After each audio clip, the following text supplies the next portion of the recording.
mucho. Ahí, ya, pues.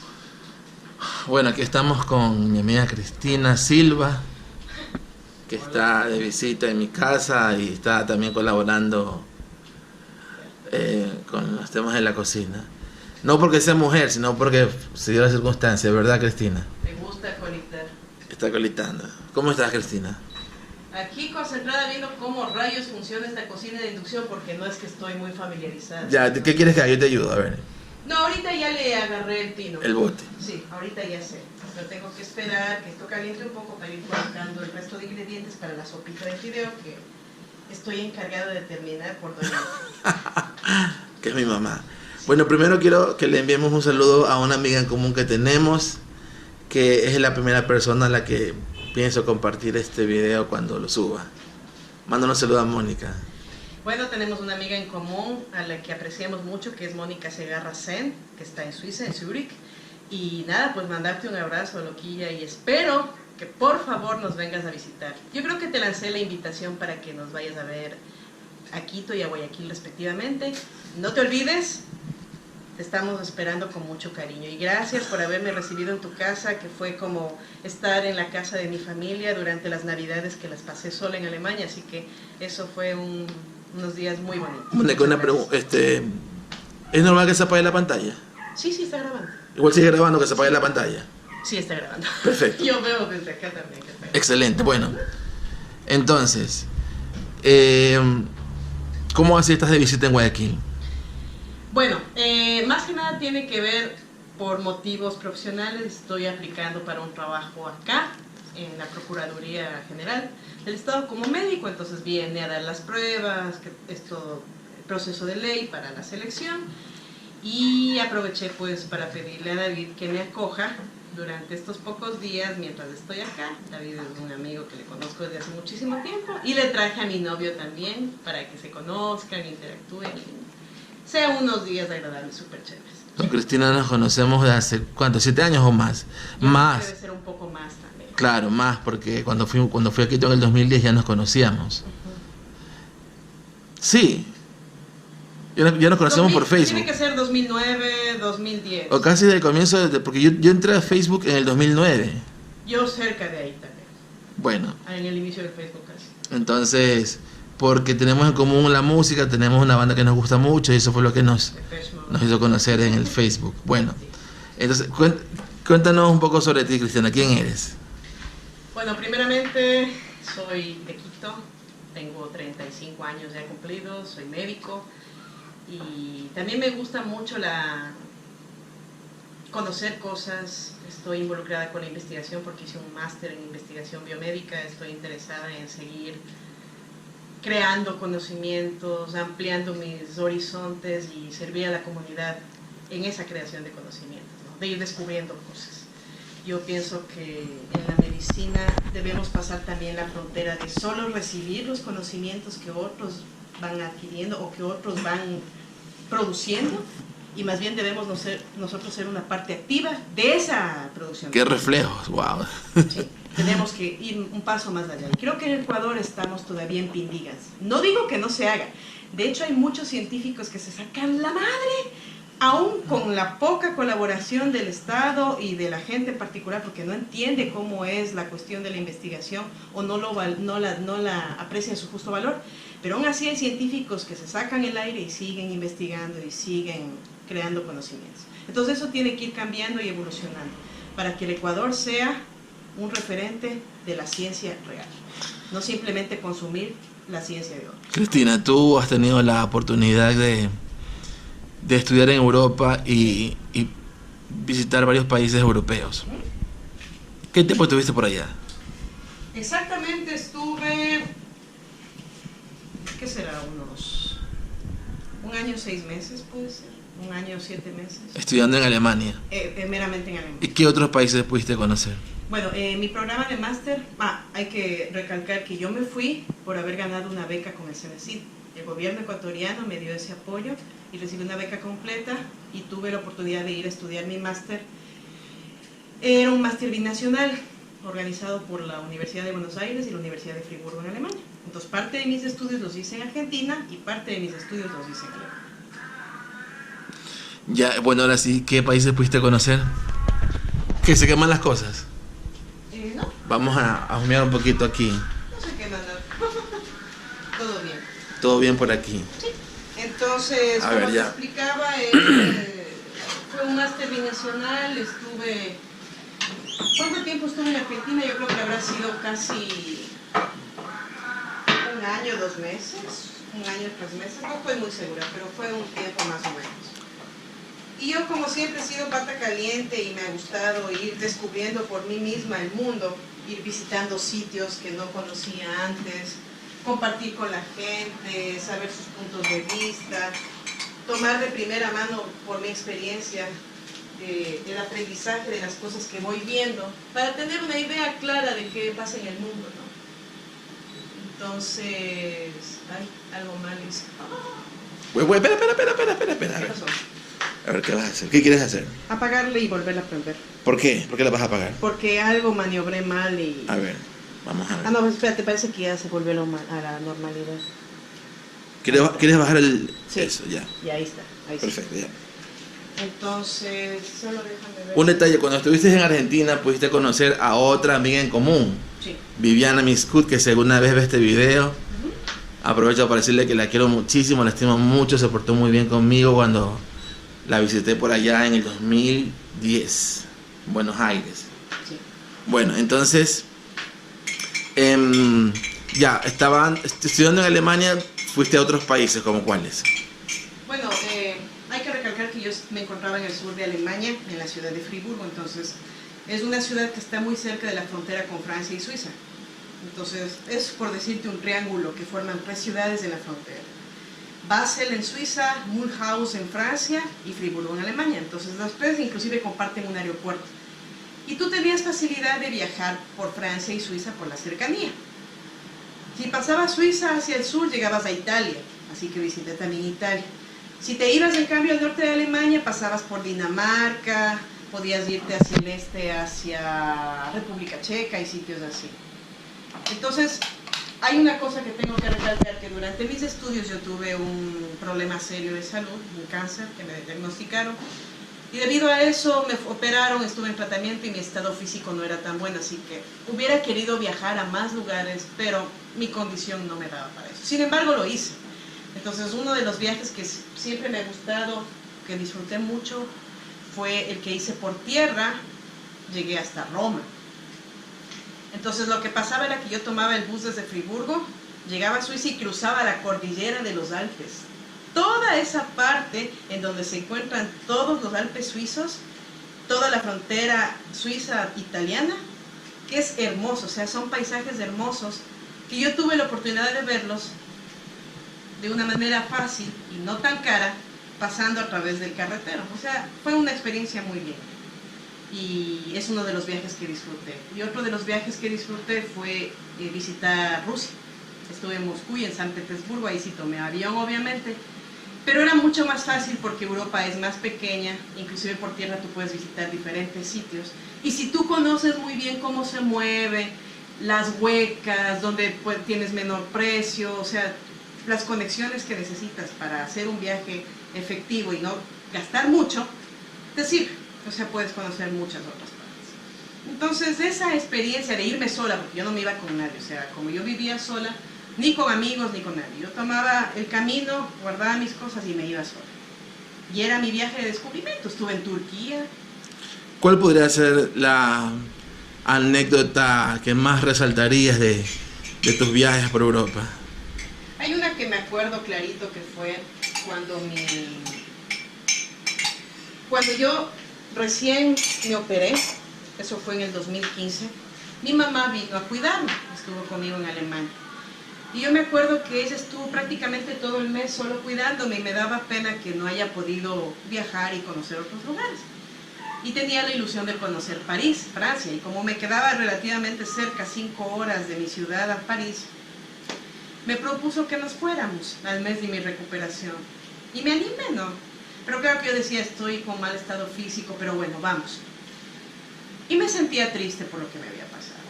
Y me acuerdo que en Estrasburgo, que es la ciudad fronteriza de Francia, íbamos a tomar el Que tren para París. la recuperó después de la guerra, porque la tenía Alemania, me parece. Obviamente, si toda esa parte de la frontera suiza franco-alemana era invadida por los nazis, eso me contaban. Y Estrasburgo fue bombardeada y fue sumamente afectada.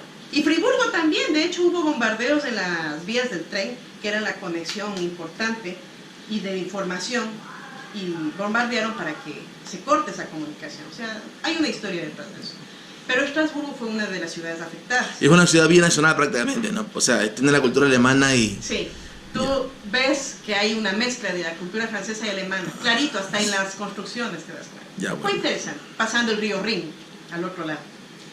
Entonces, me acuerdo que llegué a la estación del bus y no sabíamos cómo irnos. Y topamos con una señora que estaba cerca de unos baños que ha sido gitana, que era rumana pero hablaba español. Y justo llegué donde ella. Y estábamos conversando, pidiéndole información, y de repente ella me ve la cicatriz que tengo en el cuello y me dice, ¿te operaron de un cáncer de tiroides?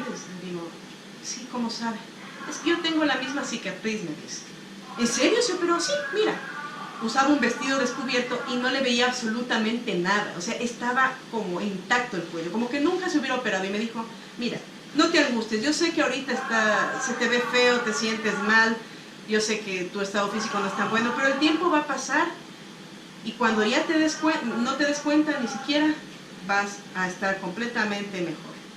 Y la cicatriz ni siquiera la vas a tener. Así que sigue adelante, tranquila, que así mismo es esto. Es un proceso lento, pero te vas a recuperar. O sea, fue de tal manera que tuve que encontrarme con una persona que vivió lo mismo para que me diera fuerza. Y no solo en Estrasburgo. En París, en una tienda donde fui a comprar unos pañuelos, me encontré con otra señora que tenía el mismo problema y me dio el mismo consejo. O sea, fue un viaje en el que me fortalecí internamente y me metí en la idea a mí misma de que esto iba a pasar, que era parte de la recuperación, pero que iba a salir adelante. Entonces, uno de los que más me marcó por esa experiencia conmigo. Y obviamente llegamos a París, caminábamos como podíamos, disfrutamos, conoció la Torre Eiffel, el Arco del Triunfo, la Plaza de la Bastilla, o sea, logramos hacer lo que ella quería y me sentí feliz por ella, porque pudo ir a uno de los lugares que siempre quiso conocer. Ahora hablemos de la parte sociocultural. Claro. Que es otra cosa que a ti te encanta. Ayer nos quedamos hablando hasta casi 2 de la mañana sobre política y temas sociales. Sí, así fue. Tú como ecuatoriana que tuviste la experiencia de estar en el exterior, en Europa, en naciones desarrolladas, ¿qué cosas notaste a tu regreso a Ecuador? ¿Qué cosas notaste que tú dirías, este es el tipo de cosas que deberíamos mejorar para en alguna medida copiar lo bueno de esos países más desarrollados? Lo que pasa es que es difícil decir que vayas a copiar o emular lo que ha hecho un país, porque cada país ha vivido un proceso de transformación, inclusive en base a cosas terribles, y eso ha permitido que ellos... A las 2 abren, cierran a las 12. Me di cuenta a tiempo. Ah, bueno, mejor, así regresó. Entonces, cada país vive una consecuencia de algo que le pasó y va como madurando y evolucionando. Entonces, creo que nosotros como ecuatorianos somos una nación joven todavía. Como república somos jóvenes, vinimos de un pasado en el que recién nos estamos identificando como nación. Entonces, es como que nos falta vivir cierta parte de nuestra evolución aún. Por ejemplo, países del primer mundo, que yo no les llamaría de primer mundo, sino que fueron los primeros que empezaron a describir ciertas cosas. Por ejemplo, Alemania es un país que ha sufrido guerras, hambrunas, violencia, bueno, muerte, cosas terribles.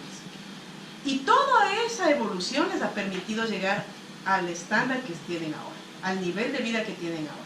Pero no es algo que es casualidad, no es algo instantáneo, fue un proceso. Entonces nosotros no hemos vivido una guerra mundial, no hemos vivido un hambre terrible, no hemos vivido desastres naturales o por ejemplo circunstancias de climas extremos como un invierno extremo o un verano extremo. No hemos vivido eso. Nosotros creo que vivimos en un paraíso y al vivir en un paraíso no nos damos cuenta de lo que cuesta trabajar por algo cuando las condiciones son adversas.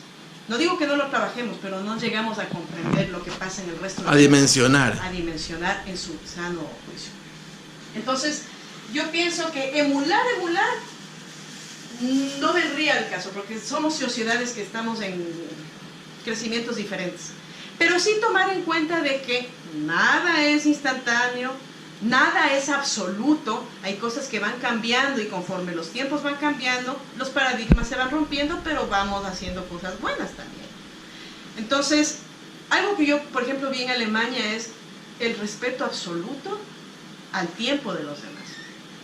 Si yo tengo un compromiso y me dicen, mire, yo le puedo a usted ver a las 2:30, por favor trate de venir puntual, es por algo.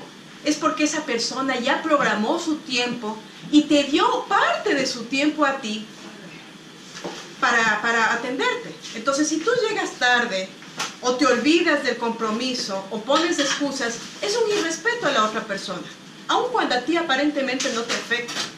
Entonces, ese sentido de compromiso que ellos tienen con lo que tienen que hacer, me gusta. Porque eso da cierto nivel de seriedad y de confianza. Bueno, gracias, niña. Se fueron de aquí. Chao. Llegó la señora del majado, la señora del video del majado. No, quédate nomás ahí. Por si acaso, Me gusta se me aquí. deja el huevo. Aquí me gusta, Y Cris, de porque el hay huevo buena luz. todavía porque espero a que hierva para poner. No, Cris, quédate, aquí hay buena luz, así que quédate por aquí Sí, nomás. entonces, eso me gusta. Aunque la señora del majado nos vota, aquí nos quedamos. Me gusta también la constancia. Yo te voy. Por ejemplo, en Alemania ellos siempre tienen claro que cuando tú tienes un proceso, debes dedicarle tiempo y esfuerzo a lo que están haciendo.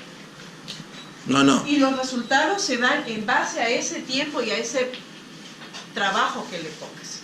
No es que es inmediato, no es que es instantáneo y no es que es aislado. Ellos trabajan como un equipo, como una comunidad. Por ejemplo, en un laboratorio, que era lo que me pasaba a mí. Había personas que trabajaban en diferentes esferas, ingenieros, químicos, médicos, matemáticos, o sea, de diferentes esferas del conocimiento. Pero todos trabajaban en un equipo para sacar adelante un proyecto. Cada quien tenía un rol. Como un conglomerado. Como un conglomerado. O sea, no podían trabajar aislados, porque tampoco salía adelante el proyecto. ¿Sí? No era que te decían, sí, usted haga esto y yo hago esto. O sea, como que tú le das el trabajo a alguien más para que no hagas lo que tienes que hacer. Cada quien tenía sus roles bien claros y todo estaba bien establecido. Y más bien ellos esperaban que tú colabores y te involucres para que salga adelante esto. Aquí tenemos la ley del menor esfuerzo y de coger y culpar a la gente de los errores que nosotros mismos sabemos cometer. Y por eso la sociedad no avanza. En Alemania todos son responsables, todos lo saben. Todos tienen claro las reglas y lo que hacen y lo que no deben hacer. Por ejemplo, yo no digo que los manes no se emborrachen, de hecho lo hacen. Yo tomaba cerveza y vino hasta volverme, no yo ebria, pero hasta verles a ellos que estaban ebrios. Pero ellos saben cuándo lo hacen y cuándo no. Saben muy bien que hay una época en la que se trabaja y se dedica uno a trabajar y una época en la que se divierte. Ellos aprovechan su tiempo y lo utilizan bien. Nosotros confundimos eso. Nos metemos cuando es tiempo de trabajar o de estudiar, hacemos otras cosas y perdemos la perspectiva y perdemos el tiempo y el esfuerzo. Ellos no, ellos saben muy bien cuándo divertirse, cuándo trabajar y aprovechan bien su tiempo. Puede ser que muchas veces sean demasiado cuadrados en ciertas cosas porque tienen mucha metodología, pero eso no quiere decir que sea malo cuando está en equilibrio. ¿Sí? Ellos son respetuosos de las leyes, no porque les obliguen a cumplir o les hagan que paguen multas por cumplir, sino que ellos saben que es beneficioso para todos al cumplirlas. Es como que tienen más conciencia social. Tienen más conciencia. Por eso te digo, viven más en comunidad, piensan más en comunidad, no son individualistas. No son individualistas. No te digo que estén siempre de acuerdo, pero hay discusión constructiva y hay análisis de las cosas que pasan. No simplemente asumen y cumplen por cumplir, no. Hay análisis. Todos participan en la construcción de la sociedad. Todos son parte de eso. No es que te dicen, sí, usted va a ser el presidente, usted es el que tiene que hacer el trabajo, nosotros no hacemos nada. Toda la Usted haga todo y sálvenos. Exacto. Todos se comprometen. Entonces, todo el mundo sabe, por ejemplo, que al tomar el tranvía, no te van a venir a revisar el boleto. Vea, ¿usted pagó boleto? No. La gente sabe muy bien que hay que pagar porque es un servicio que requiere inversión para seguir funcionando. Que estén limpios, que haya más recorridos, que haya mejora en muchas cosas. La gente sabe que tiene que pagar y es consciente de eso y lo hace, no está esperando que alguien le obligue. Obviamente hacen controles de vez en cuando, ¿no? Porque es parte de la norma. Pero la gente sabe que tiene que cumplir con sus obligaciones y ya. Ahora, ¿esas características son exclusivas de los alemanes o se replican en otros países europeos? Se replican en otros países. Se replican Inclusive en otros Italia, que son de una De repente tradición más latina. nosotros, sí, o sea, eso te voy a explicar. Hay que tomar en cuenta que Europa prácticamente se dividió en dos, los latinos y los germanos. Una persona que es de la parte germana es muy diferente a una persona que es de la parte latina. O sea, tú no puedes comparar cómo vive un italiano a cómo vive un alemán. Son diferentes en ciertas cosas. Pero, como sociedad organizada, que ha evolucionado y que ha aprendido de sus errores, sabe que tiene que cumplir las normas. De otro modo, está transgrediendo no solo a uno, sino a la comunidad entera. Entonces, si quieren vivir en paz, tienen que formar parte de la comunidad y cumplir las normas para una vida, una forma de convivencia razonable y civilizada. Eso es todo. Así funciona. Cada quien se compromete a cumplir su papel en la sociedad como tiene que ser. Ahora vamos a hablar de política. Otro tema que te encanta, que también has tocado en tus videos. Sí. Porque tú también tienes un canal donde subes reflexiones, ¿no? Sí, me gusta compartir. Sería interesante que también subas este video a tu canal. Sí, ¿por qué no? Claro. Va a estar en el tuyo y en el mío. A ver, el momento político. Sí. Esta coyuntura que estamos viviendo. Tú eres una... Hago la pregunta, no afirmo. ¿Eres una de las decepcionadas del correísmo o...? Atrás tuya la señora del Majao también es una decepcionada del correísmo. No, yo simplemente pienso que nosotros no estamos en este mundo para complacer ni agradar a nadie. No estamos dando un examen en la vida para pasar o no pasar en la opinión de los demás. O sea, eso no funciona así. Y creo que la gente como que sentimentaliza estas cosas que son prácticas, que es llevar un estado de manera adecuada. O sea, Correa es un ser humano que se puede equivocar como yo, como tú, como cualquiera. Por Dios, no somos dioses. No podemos esperar que alguien sea infalible, eso no sucede.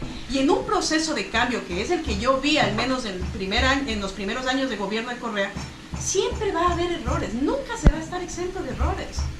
El asunto es ser consecuente con lo que dices, lo que piensas y lo que haces. Porque si yo te vendo un discurso de algo que tú no haces, me estás mintiendo, te estás mintiendo a ti. Y eso tarde o temprano se cae. Yo sé que es complicadísimo gobernar este país. Al menos yo no me pusiera en los zapatos del presidente. Puta, yo me muero, me da un infarto. Creo que ustedes vieron clarito cómo Correa se vegetó durante estos 10 años. Es evidente que el pobre sufrió muchísimo. Nadie puede decir que el tipo... Hay una cosa que quiero decir. El tipo se equivocó, la cagó, es un pendejo, es un ególatra, es cierto.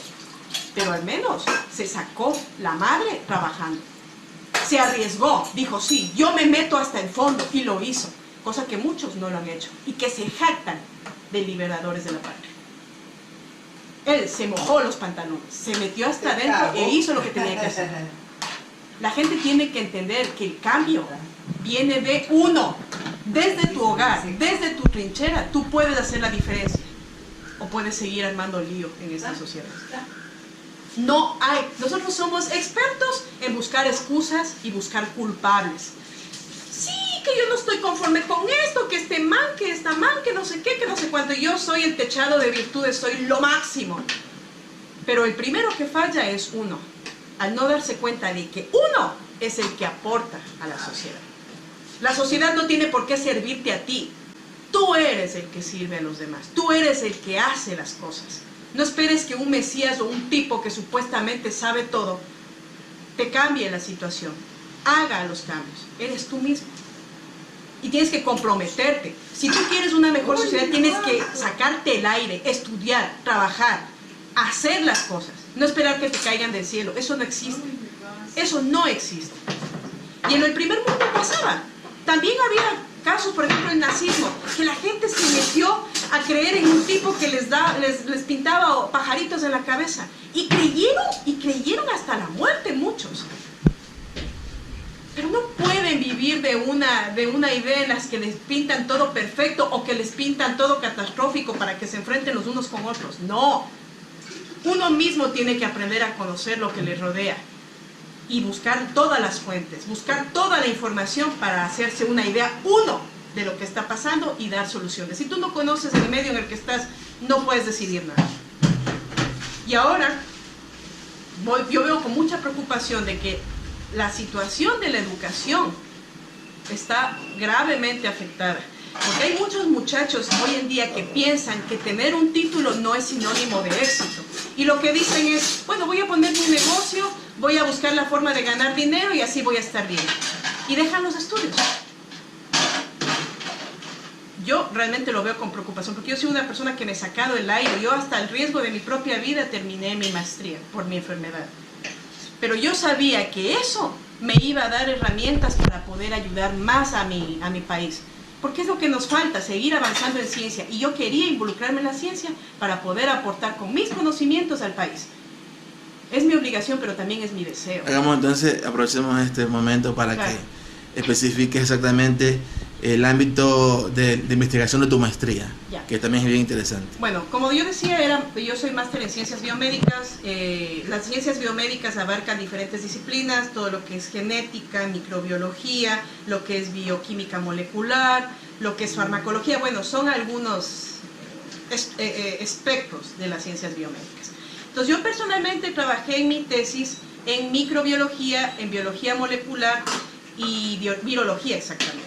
Entonces yo trabajé, por ejemplo, con el virus del papiloma humano para detectarlo tempranamente en muestras de Papa Nicolau de las pacientes, ¿sí? Entonces nosotros trabajamos desde el enfoque, ¿cómo se llama esto? De los ácidos nucleicos, detectando el ADN, porque el ADN es la parte más específica que te dice la presencia o ausencia de un virus o bacteria. O sea, si tú tienes el ADN en un tejido, es inevitable que haya infección.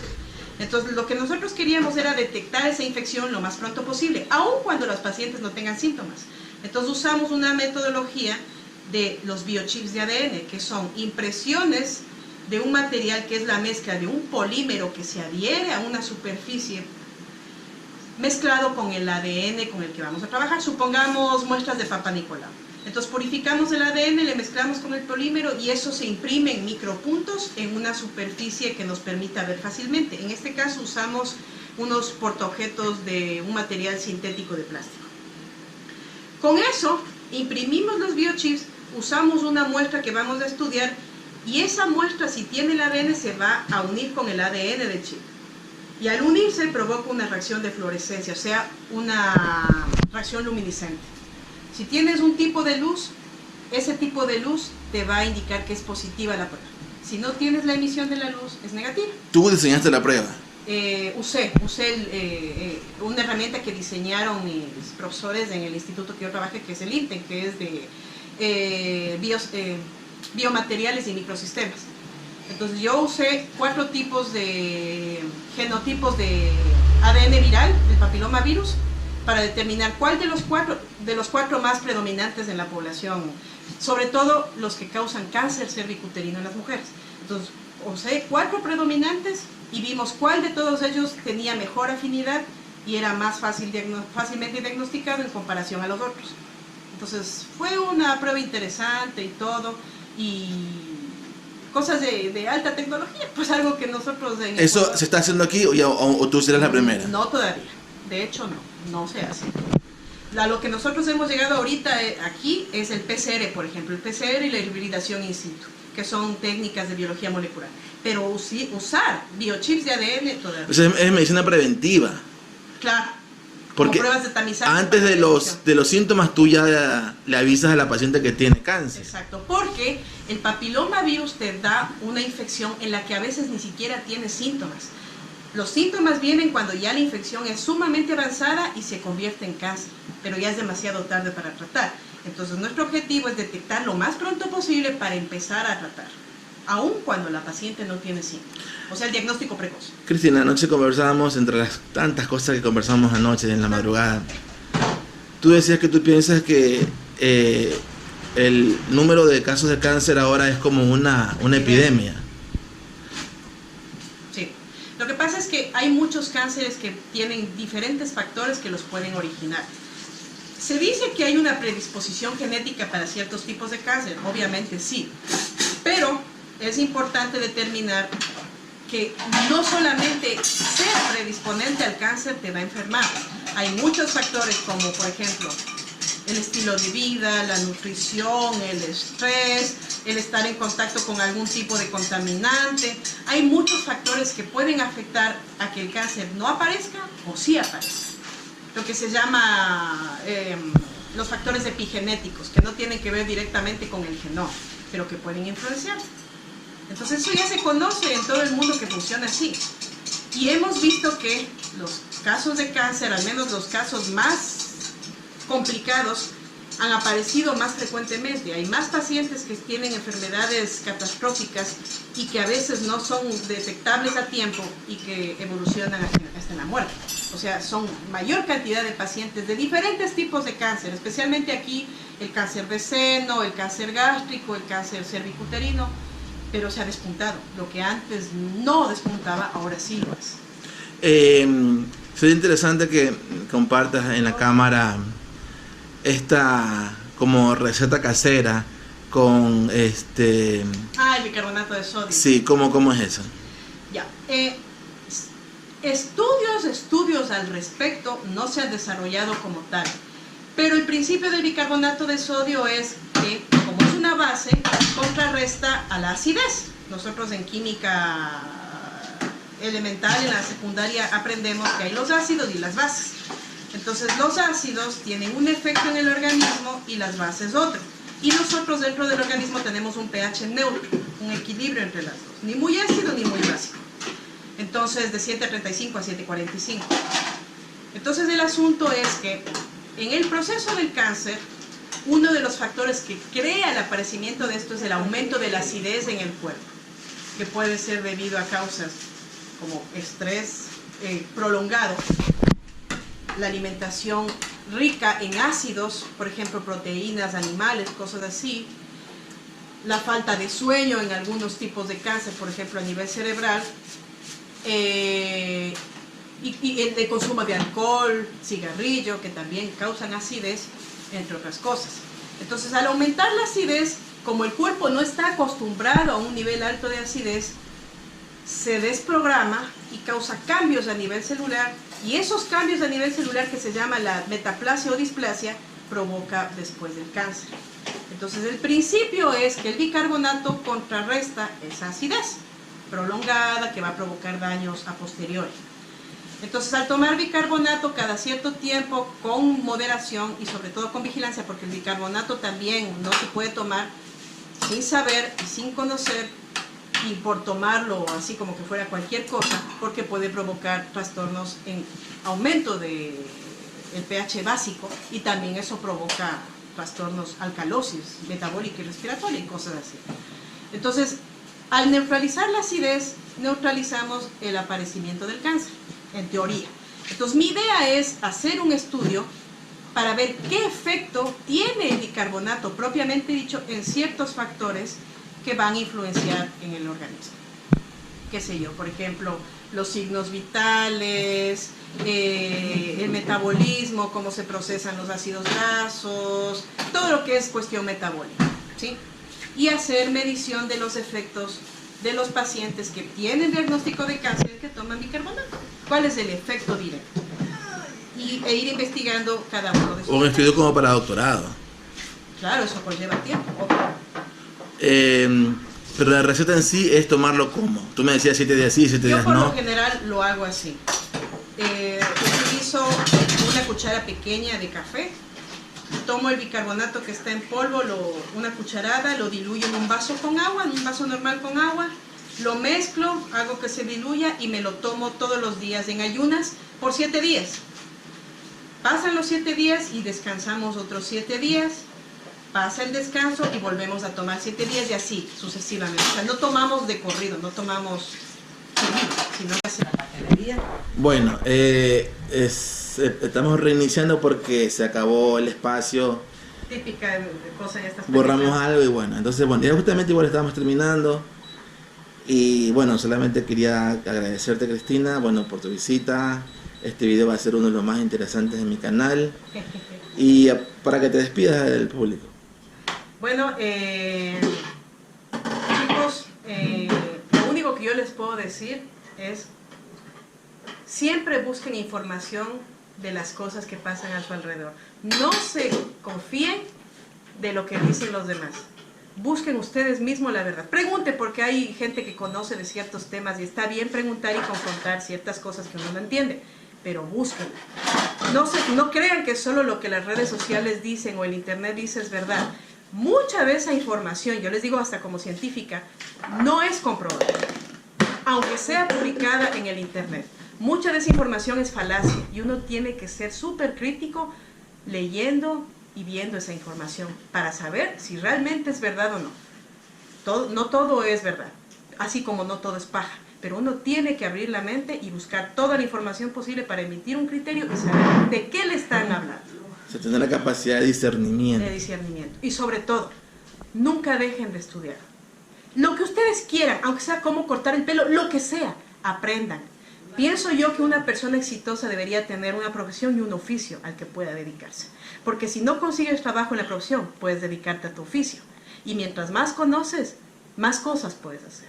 Y el estudio es tan importante porque te da esa independencia. No depender solo de un jefe que te pague y que piense lo bueno que eres, sino que tú mismo hagas los cambios y seas libre. El conocimiento es poder y libertad.